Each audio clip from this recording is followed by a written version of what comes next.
Hey everybody, and welcome back to this Megadeth album review series. We left off in the final album in the 90s with Risk, 1999. Let's fast forward 2 years to the first album of the 2000s, 2001's The World Needs a Hero. Kind of lame album cover if you ask me. Just didn't really, I get what they were trying to do, but didn't really turn out all that great to me as far as the album cover goes. Uh, Pretty strange, but and I didn't even know that was Dave Mustaine until like a year or so after I first ever heard this album. But pretty weird, and we've got some lineup changes here. With the main one being, of course, Marty Friedman is no longer the band at this point, and we've got Al Petrelli from which he's kind of dabbled in all kinds of bands and artists. He was with Alice Cooper on that album Trash. He was with Joe Lynn Turner on an album or two. He was with Asia at one point. This dude's been around the block. Love Al Petrelli's work. Very underrated. Good, good kind of hidden tool, to bring into the table for your band. You get Al Petrelli involved, and he's a hell of a guitar player. Has a really nice tone and everything. But that being said, here this album, this is actually the only second time I've ever heard this album all the way through. Right, if that tells you anything about how I felt about it originally, and have my thoughts changed originally, because originally I absolutely hated this thing. Well, let's dive into it. So the first track, Disconnect, and I'm we're hopping back into this thing, and I'm like, okay, I'm trying to give this thing another chance, because as we know, sometimes, and it's happened here, that there's been some changes, where I've gone from absolutely despising an album to really digging it, and that's always a great thing. And you kind of start getting that feeling again when you hear Disconnect, because it's a pretty damn good song. Got a good groove, the riffs are good. It's like, okay, it kind of sounds like something off, Cryptic Writings or something like that. So stuff's starting pretty good here with Disconnect. I like the chorus and everything, and not like some of their best work or anything, but it's a solid song and one of the better ones off here overall. Probably like top two or three. But then right after you go to this, we got a problem with the title track, "The World Needs a Hero." Okay, and man, this one, it's like the elements are there, and we're gonna find this kind of with throughout this album, where the elements are there, the ingredients are there, but they just something goes wrong. And here, and it does this with some of the other tracks, there's like this spoken word, like on the telephone, some chick on the telephone talking to him, and it wasn't necessary to even put that in the song. It made it kind of weird. The chorus is decent enough, but like, and the riff, again, that's some of those ingredients are there, but like, it was really unnecessary to have this whole kind of spoken telephone thing going on. Pretty weird. So not a good song really at all, unfortunately. Then we go with track number 3, and we got another problem here, right? Moto Psycho. This one is just kind of corny, pretty cringy, and like Moto Psycho. I mean, it's just kind of not a good song at all. It's pretty terrible, in fact. And I'll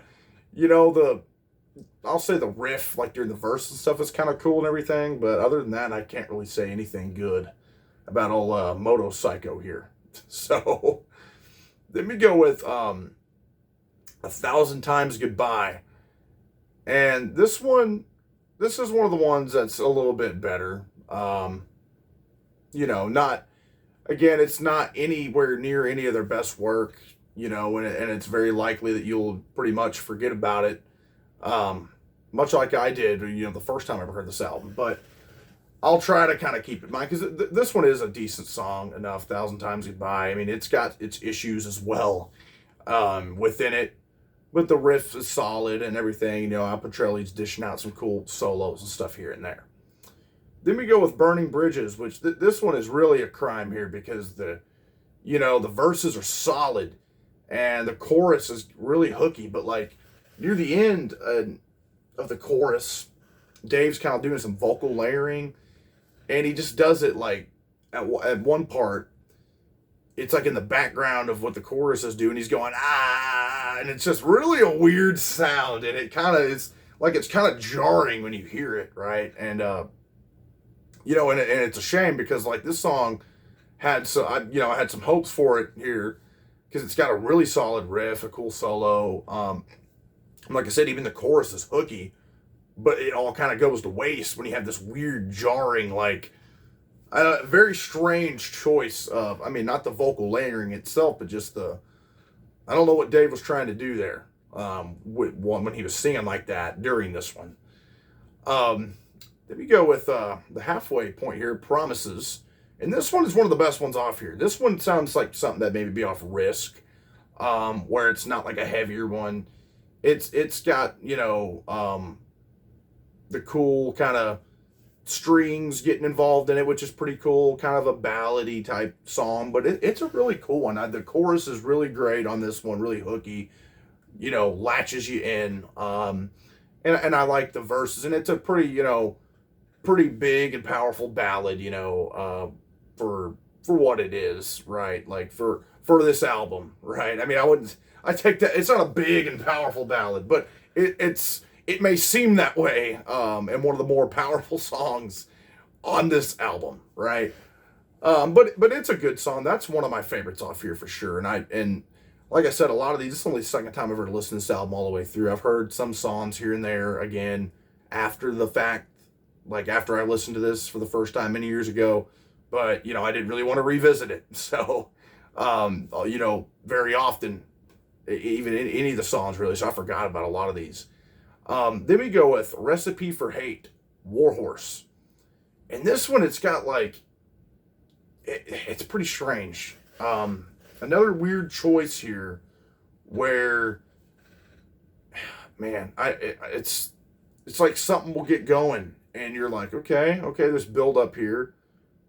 And then it just kind of falls flat. And that's the case here for Recipe for Hate, Warhorse, where stuff starts going pretty good. You're like, okay, this sounds like it'd be kind of cool, kind of heavy, maybe a good solo in there, but like it just kind of falls flat and feels like they were going for something, but it just totally missed, and that's kind of, as you see, that's track number 7, and that's been the theme of this album thus far.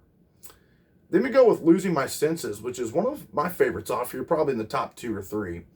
And this one, it's got a cool kind of offbeat kind of feel to it, and time signature like during the verses and everything, which is an unusual choice because it's pretty offbeat, but like in a good way actually. And I really like the solo stuff in here, and the chorus is again a really hooky one. This also kind of sounds like something that would maybe be off Risk, or maybe Cryptic Writings, probably more so Risk, but I think this one's a pretty good song, and it'll be one I come back to, whenever I feel like maybe coming back to something on this album. But Losing My Senses is a solid one. I think it's pretty well done. And probably the most famous one off here, track number 9, and probably the best one off here. It's the most Megadeth sounding track, Dread and the Fugitive Mind. And now it does kind of have like these, it reminds me a lot of like Sweating Bullets, where it's got kind of these a little bit like corny kind of vocals from Dave, but it doesn't come off as weird to me as like in Sweating Bullets, like the hello me, but it's kind of weird too, like what he's doing here during that, but that kind of, panders off and you get into some pretty heavy thrashing stuff pretty shortly thereafter. And, you got a cool chorus here, and I love the riff, the solo.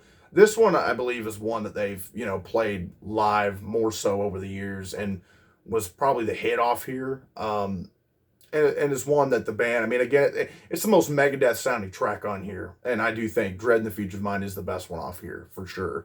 Because, I mean, it's a headbanger. It'll get you going.